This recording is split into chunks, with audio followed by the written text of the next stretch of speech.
More than just her defeat, she also said America has a large number of white supremacists who have made common cause with the president.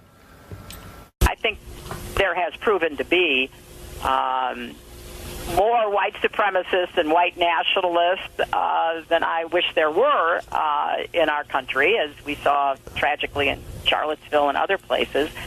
And they have made common cause with the president's agenda out of their own mouth, that he is someone that they are counting on to promote it. Well, Clinton also expressed doubts about whether she can ever possibly be friendly towards President Trump like she was in the past. I said we all need to give him a chance, and we all need to support our president. We have one president at a time, and I've been very disappointed in the way that he has conducted himself. After this is all done, do you see becoming friendly with him again? I don't know the answer to that question, Hugh. I do. I'm going to go with no. Dan Bongino is a former Secret Service agent and an NYPD officer, and may I add, editorialized, a very nice man. Robin Biro is a former Obama campaign regional director, and they both join us now. Robin, the problem was President Obama. President Obama replacing a third-term popular president who got over 50% when he left. That is very hard when you run as an agent of change. Do you buy that? You know, I can't ignore that these good things do go in waves. I mean, it happened with George W. Bush. After 8 years of George W. Bush, I thought we were destined for a change, and I thought that she had quite the road ahead of her with trying to paint herself differently than President Obama, and really she did not do a very good job of that. She did the best I think that she could, but her campaign still, I still insist to this day that it lacked soul. I had the privilege of meeting her several times face to face. She was always warm and ingratiating, but once you got her in front of her camera, it just fell flat, and she never seemed to really resonate with the people, and it just was lacking that soul. She failed to tap into that wave of populism and the anger, and Donald Trump did capture that, and so did Bernie Sanders. Right. Bernie was authentic. I would say George Bush was authentic, and I think President Obama was charismatic. Even one-on-one interviews, Dan, she didn't seem to resonate. But the problem fundamentally, I think, you tell me if I'm wrong, is if you're going to run as agent of change, you have to say something different from the person that you're changing from. She ran the same thing that President Obama ran on. She never said he was wrong here, he was wrong there, he was wrong there, and I'll be different here, right? Well, yes, Brian. That's because she sat in front of focus groups and changed their position by the day. You know, she'd lick her finger and see where the wind was blowing. You know, Robin said he had the privilege of meeting her. Well, I had the privilege of working with and for her as a Secret Service agent. My takeaway was the exact opposite. I found Mrs. Clinton to be the most deceptive human being, manipulative political person in a position of power I'd ever met in my entire life. It wasn't so much that she was a liar. It was that she did it and she deceived and manipulated with such ease. This, you know, I spoke out against her, and believe me, this was not something I took lightly. I never attacked President Obama personally, and never would. I disagreed with his politics, but he was very genuine and nice to me personally. Mrs. Clinton is a fraud. If the people out there knew the Mrs. Clinton I knew, they would have a far different take. And the fact that she's trying to upend an American election where President Trump was elected, you may not have liked it, but that she's trying to upend it with this nonsense on this what happened tour is a disgrace. It's a disgrace to herself and the American people that picked someone other than her. Robin, I'll add to this. I read Donna Brazil's book. I found it fascinating, cover to cover.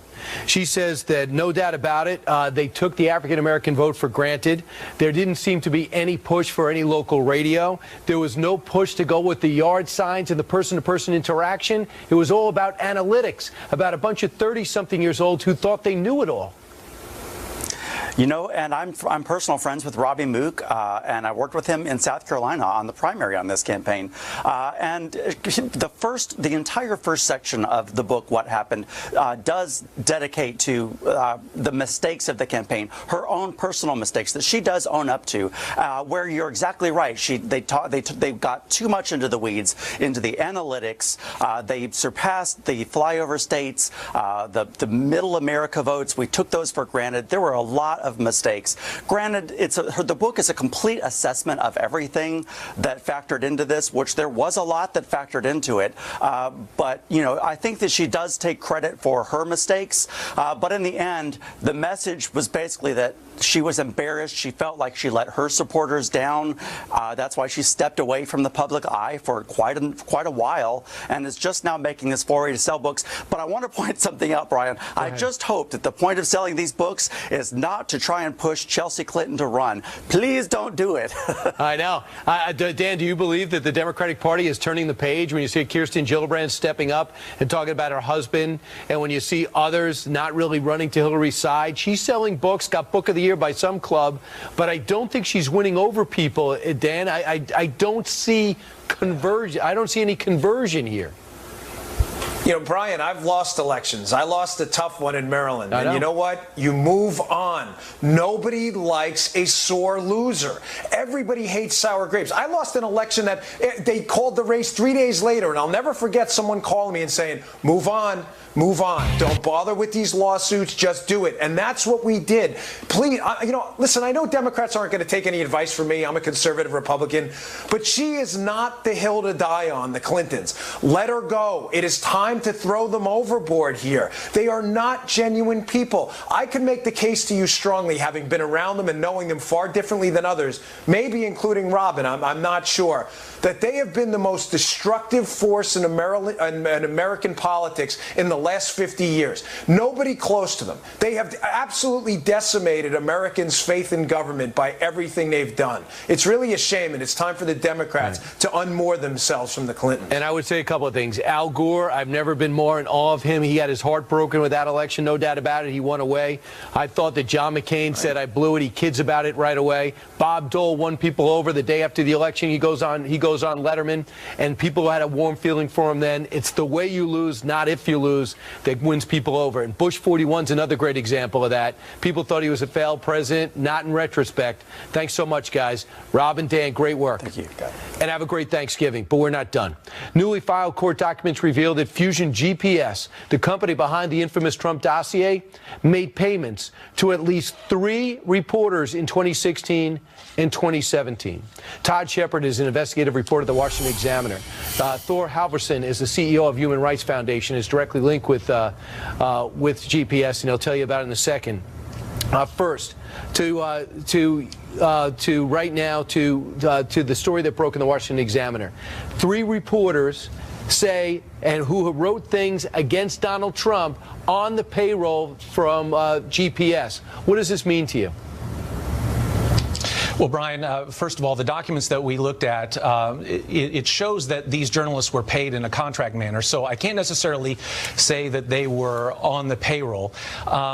As to whether or not the stories they've written about Donald Trump, were they negative, what we really know is that they've been writing about Russia-related activities, and they've been writing about the House Intelligence Committee. But it's this last part that really concerns the investigators and the attorneys for the House Intelligence Committee, especially, how much did they use their influence and their leverage with other journalists in this town to plant stories about the dossier, supposedly. And again, as you mentioned, some of those payments began, let's say, back in June of last year.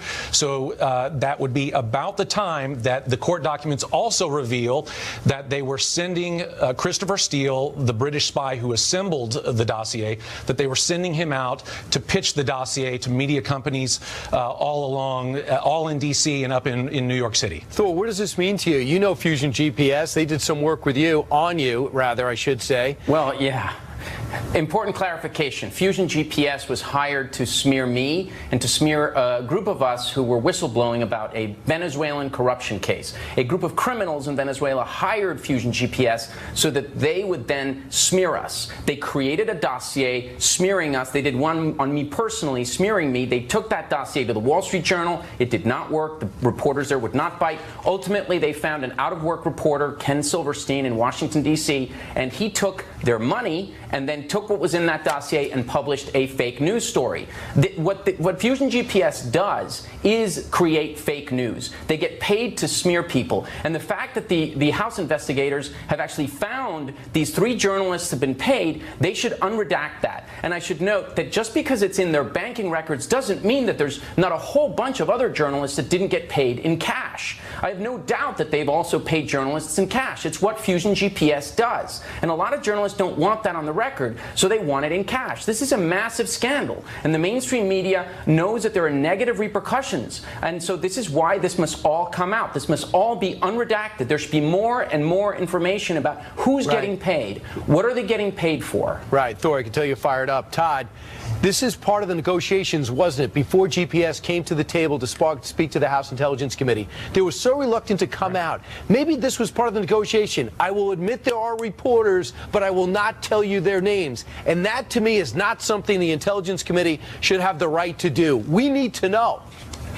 Well, the House Intelligence Committee, from these documents, again, it looks like they intend to fight this to the last second. Now, I asked Josh Levy, who is an attorney for Fusion, about the payments made to the journalists.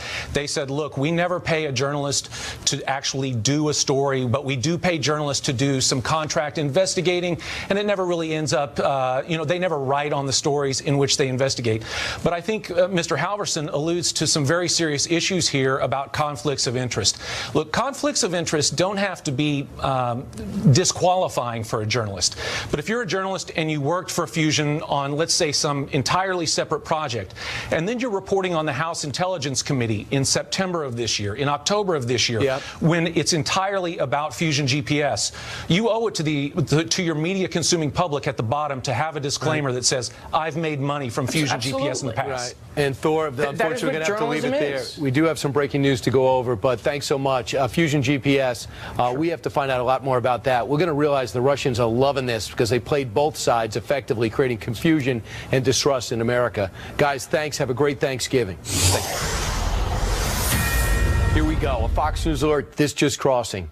2 new accusers have come forward with allegations against Minnesota Senator Al Franken. The 2 women spoke anonymously to Huffington Post separately. They don't know each other. They say that Franken groped her while one says Franken groped her while posing for a photo in 2007 at an event in Minnesota, a women's political caucus. The other says Franken grabbed her buttocks in 2008 at a fundraiser, then suggested a bathroom rendezvous. Senator Franken responded to these allegations by saying this, quote, it's difficult to respond to 2 anonymous accusers, and I don't remember those events. Fox will continue to follow this story because, ladies and gentlemen, it is not going away. Meanwhile, straight ahead, they've been searching in Russia, but they should have checked Philadelphia first. Up next, details on a real election scandal and a fix. Plus, we'll show you the election movie-like scene of a North Korean defector escaping the country for South Korea. Does he make it?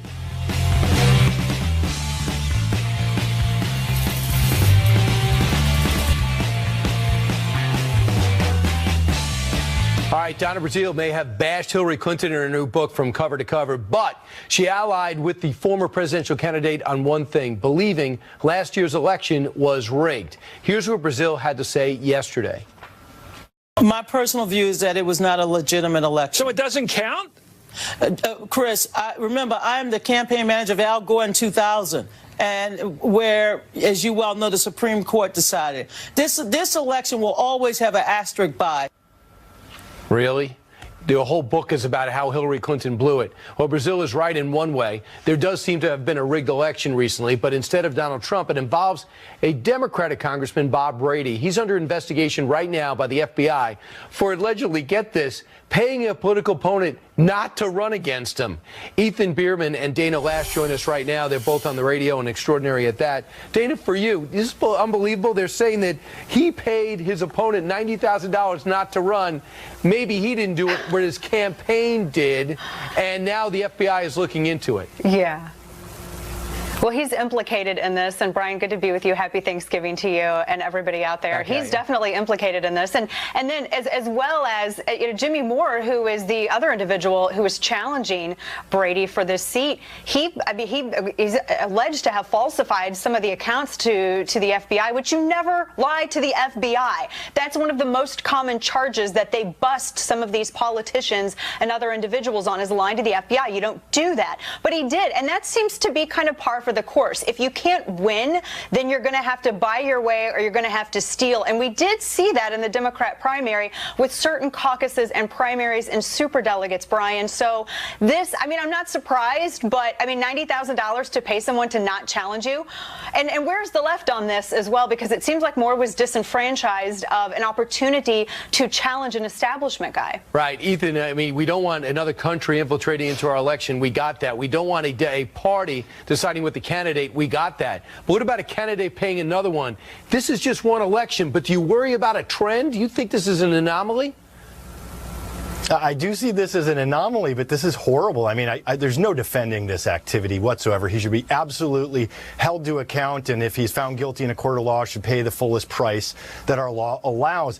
But however, that was the 2012 election. You know, what Donna Brazile was talking about was the 2016 election.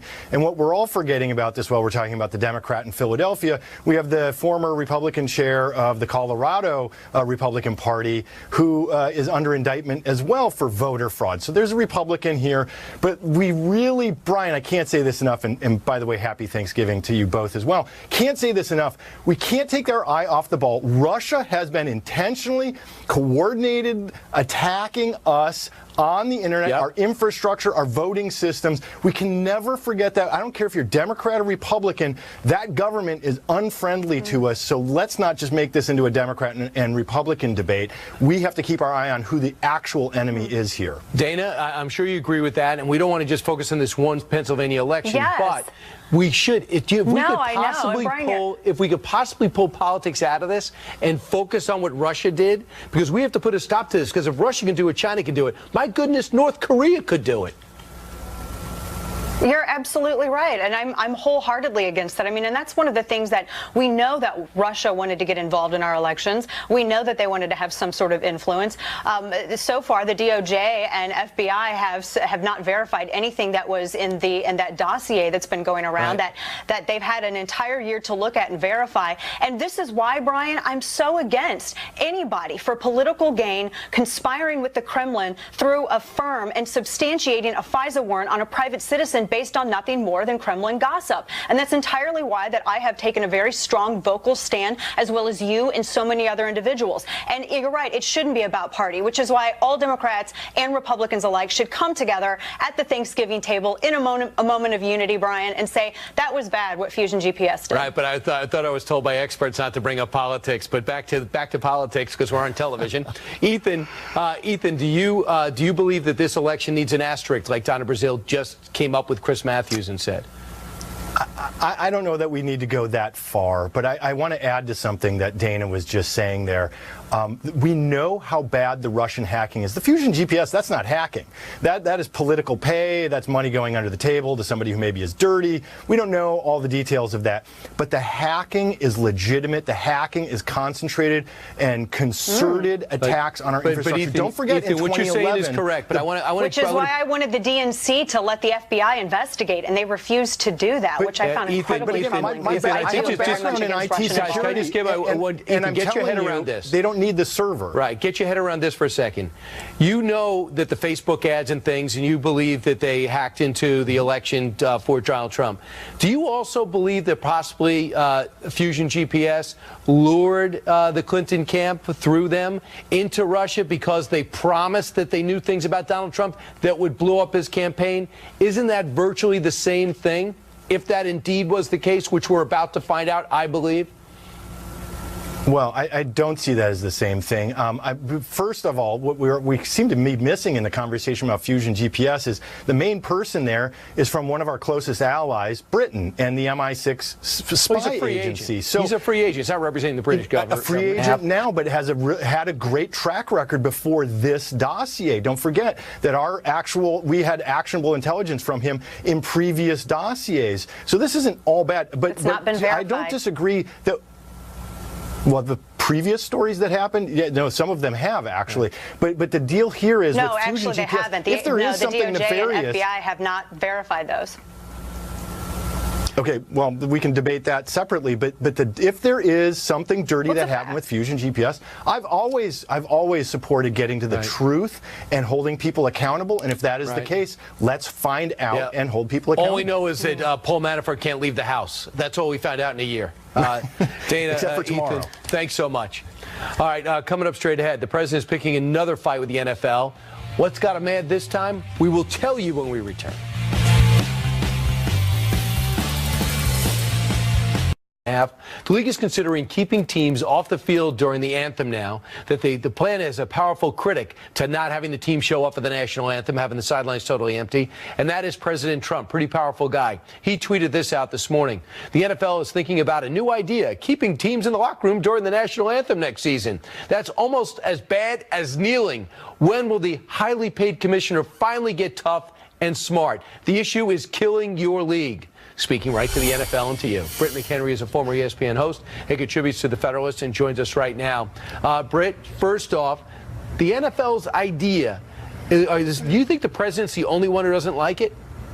No, I don't like it. Not only is this disrespectful to the integrity of the American viewer who consumes the NFL, it's flat out ignorant to just think you can solve dissension by burying it. Roger Goodell has enabled the division in this country over a beloved sport because he hasn't done anything like other leagues. No suspensions, no new rules. He could have gotten out in front of it, yet he did nothing. Now, from a historical perspective, players weren't required to be on the field until 2009, until the league saw a marketing opportunity. They wanted extra cash. So the U.S. Department of Defense gave them $5.4 million from 2011 to 2014, and the National Guard gave them $6.7 million from 2013 to 2015. So bottom line, Brian, you don't accept money and then disrespect the armed services. You can't do both things at once, and I think you have to look at the timing here. The tweet from President Donald Trump could be tied to Jerry Jones, that unflattering video. Well, the unflattering video that came out about Jerry Jones last week when he threatened to sue the NFL, that was a 4-year-old video. So the timing was a little interesting from Roger Goodell and the NFL, if you think about it, given all the details that were leaked about this contract he now wants. That happens with Jerry Jones. Now, this week, Jones says he's dropping a lawsuit against Goodell, but he has the most powerful man in the United States tweeting that he disagrees with Goodell's stance. So. And Jerry Jones and the president agree a lot, and you sense there might be some coordination there between the two. And the video is doing something inappropriate that he wishes it didn't go away, but has been out there for a while. So the NFL wants a way out of this. However, they have the union, Britt. And I contend that if Roger Goodell says, hey, you know what? If you don't stand, you're going against my decree, you deal with the American people. He is really doing it to save himself. I think in a way, do you think he's taking a bullet for the union who will not agree to stand in the middle of the season? At this point, it's so late, it would appear that way. We're getting into the last portion of the season, and this could have been done just like Adam Silver did with the NBA. There wasn't an official rule, but he came out in front of cameras, in front of the media, and said no one would be kneeling. And they have not had that issue. I think a lot of people don't necessarily disagree with players wanting to take a stand. There's other ways to do that. Fashion statements, community involvement, which we've seen a couple examples of. But doing it during the anthem is just creating division when a lot of people want to respect the military, and it's tied to that. Marshawn Lynch sitting in Mexico City was the problem. There's only 11 players now taking a knee or sitting or staying in the locker room. Hopefully, gradually, they get rid of this. Nobody's happy about it. And I know a lot of people just aren't going to be watching on Sunday, bringing us to one game. For the first time, I believe, ever, the Redskins are hosting a Thursday game on Thanksgiving. And the problem is the name Redskins. They say it's disrespectful to Native Americans. But the polls say a different story, right? Oh, absolutely. And let's look at facts and not feelings. In 2004, the Annenberg Public Policy Center conducted a poll of almost 800 Native Americans, 90% of whom had no issue with the name. And then the Washington Post conducted an interview just last year with similar results. 9 out of 10 Native Americans said it wasn't a big deal. So I think what we need to focus on is Thanksgiving. We should enjoy a good meal, shelter over our heads, and football. And we can't. And I think the more offensive thing here, Brian, is, sorry to say for you up in New York, is the Giants only having 2 wins this season. So that might be the offensive thing on the field. But everyone else needs to relax. And I've been around the Redskins. I've seen them give turkeys away every year, been out in the community. That's what they represent to the Washington, D.C. area, not anything offensive, in my opinion. Well, hopefully people will follow your lead. Let's just enjoy some football and have some family, but don't talk about politics, or maybe you don't even bring up the Redskins, or don't even bring up the Giants for tall people that might be insulted. Thanks a lot, Britt McHenry. Great seeing you. Great seeing you, too. All right, coming up straight ahead, we got incredible video of this defector escaping North Korea beneath a hail of bullets into South Korea. Put it this way, he gets hit with 5 bullets.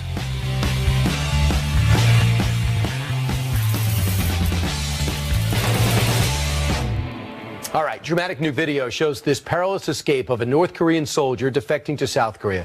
Watch this.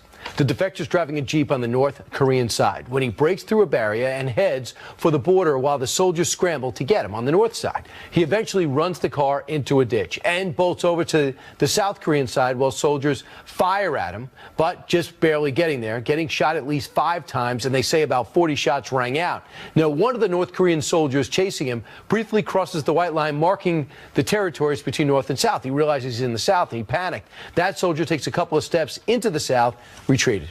This infrared camera shot you're about to see shows that the defector just over a wall separating the 2 countries. 2 South Korean troops crawl over to him and grab him into safety because, you know, they don't know if they were going to get shot. Now, Harry Katsianis is the Director of Defense Studies at the Center for the National Interest and one of the few who probably understands why a North Korean soldier would risk everything to get to the South and what they were up against. How rare is what we just saw, Harry? Brian, it's pretty rare. I mean, keep in mind, usually most people who are trying to defect from North Korea, you know, to freedom, essentially, go from to China, essentially. Yeah. So for somebody to actually cross the DMZ, I mean, think about it. This is an area that's usually riddled with mines. Hundreds of thousands of soldiers are in this area, tanks, heavy machine guns. This is an area of the world that you don't run across. So it's pretty astounding. Yeah, here's the problem. I got these numbers from our brain room here. There's been 881 defections this year in 2017. Last year, 1418, so considerably down under this leader. The problem with going to China is if they catch you in China, they send you back to North Korea, correct? Right. If they catch you in South Korea, they leave you in South Korea. Right now, as this North Korean soldier struggles for life because he's full of infection. They found a lot of stuff in him, including some tapeworms that are about 12 inches long, to show how what he's been eating. He's down to 130 pounds.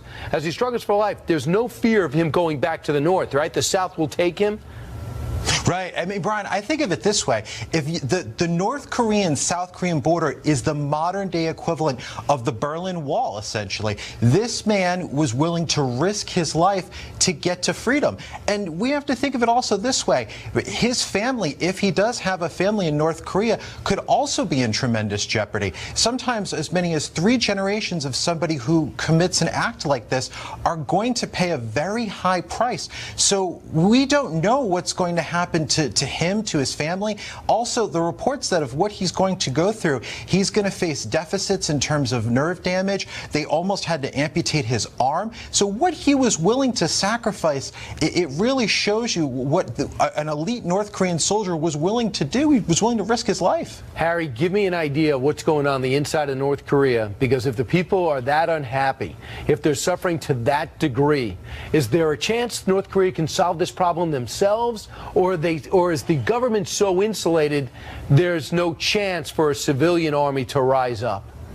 The challenge here, Brian, is that the North Korean machine tightly controls the country. The people are starved. They don't even have enough food to eat. This North Korean soldier, there's been reports that he might have even been under malnutrition. And this is one of the top-line units that this soldier was probably involved in, to be that close to the border. So the North Koreans have a very tight control over the country and the populace. So if you're starving, it's very hard to sort of launch a mass revolt. Right. But the outside world is permeating North Korea. This apparent soldier wanted to see South Korean pop videos and pop music, so he was aware of the outside world. It could permeate into society and change that society. Real quick, we know things have to change, and whoever was the president was going to have to deal with this, and this president's certainly going at it, and he's focused on it. He's not doing strategic patience. So we know that the 13 Chinese companies have now been sanctioned by our country for dealing with North Korea. We know the president talked for 90 minutes with Vladimir Putin, who reportedly is increasing trade in North Korea to supplement what the Chinese aren't. Do you sense there's something that could change? Is there hope on the eve of our Thanksgiving? I think so. But the president has the right strategy here. It's keep the sanctions up. The North Korean economy is only worth $14 billion. It's the size of Vermont. If we keep the pressure on, we can critically damage that economy. We might not be able to stop their nuclear missile programs, but we could try to contain it as much as possible. The president's doing a good job on that. Yeah, hopefully we'll use all the leverage to get the neighbors involved, because they do not like our military presence in the area. Harry, and the only way for it to go away is for them to no longer be a threat. Harry Katsianis, thanks so much. Have a great Thanksgiving. You too. All right. Want to smile? Comedy in America. Well, is it in decline as the anti-Trump diatribes rage? What's the future of humor when even comedians would rather lecture you than entertain you? We're going to meet one comedian who admits the impossible, that he voted for Donald Trump. What was he thinking?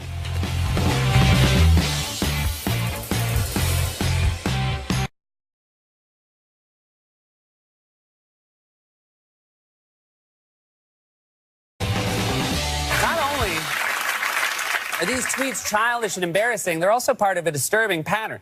Trump is clearly a thug and a wannabe dictator who lashes out at anyone who isn't sufficiently obedient. Well, in other toddler news, President Trump continues to feud publicly. Mr. Trump, I know you're upset, but maybe now's not the time to be implying that someone's kid should go to jail for what their dad did. So as you can see, late night comedy is now all one note, anti-Trump, more like lectures in comedy. It hasn't always been like that, too, and some are getting the sense that things are about to change. One of those people is comedian Michael Loftus. He's the executive producer of Kevin Can Wait on CBS, and he admits he voted for Trump. I have a confession to make, and it's I voted for Donald Trump. I did. The whole election thing. People, you had to be embarrassed about it, right? Like, who are you gonna vote for? I don't know. It's tough. It's tough this year. I don't know. It's a tough call to make. I don't know what I'm gonna do. You're not gonna vote for that maniac. Oh no. And then you pull the curtain. You're like, click Trump. Okay, all right. That was crazy. It's funny, but that's exactly what happened. Michael Loftus joins us now. Michael, I watch you on the loftusparty.com, and I see that, and I'm wondering, you're very successful stand-up. You're respected by everybody. Did you pay a price for that position? Did you pay a price for that position? You know what? I don't think I have yet. And people I'm starting to get scared because everybody's like, what you're doing's really brave. It's really brave. I'm like, I'm honestly, I'm just trying to tell jokes, and I'm just being honest. Like, I don't want to live in a socialist America. I love this little crazy experiment we've got going on with the 50 states. So, yeah, you had to act like you didn't vote for Trump for the longest time. But now I'm like, what are you going to do? I voted for the guy. Here we go. In for a penny, in for a pound. But, Michael, you're laughing, but that's exactly why the polls were all wrong. Because no one was honest. They said the Russians must have rigged this. This can't be true. We watched the crowd show up, but they said, well, those people aren't going to vote. But they actually did. But you also said something interesting to me yesterday. You said things are beginning to change. Why do you think things are beginning to change after 1 year in office? First of all, none of the gloom and doom is coming true. I mean, if you watch like MSNBC, you watch some of these other news shows, and it's like every day is the end of the world. Yeah. And they're just like, can you believe what he just, this is, I've never, ever in my life, this is, and these people who are anti-Trump, their lives have to be just so miserable. They have to think, this is it, this is it. Boy, I tell you what, come over to my side. I'm sleeping like a baby. Right. Because, you know, people are investing. They can afford the 2-drink minimum. A lot of times it was 1.5 drinks that you need to be successful as a comedian. People are, you know, the numbers don't lie, too. Jobless claims are down. The market is soaring. And if you talk to anybody who's a contractor, they can't even, their voicemails are filled every day. Now, was President Trump solely responsible for that? No. But is the world collapsing? No. Did he just go on a 12-day trip and impress just about every world leader? Yes. Do we love all his tweets? No. So, Michael, do you sense that comedians are beginning to say this is not the way it used to be? Carlson used to be an equal opportunity offender. For a while, Letterman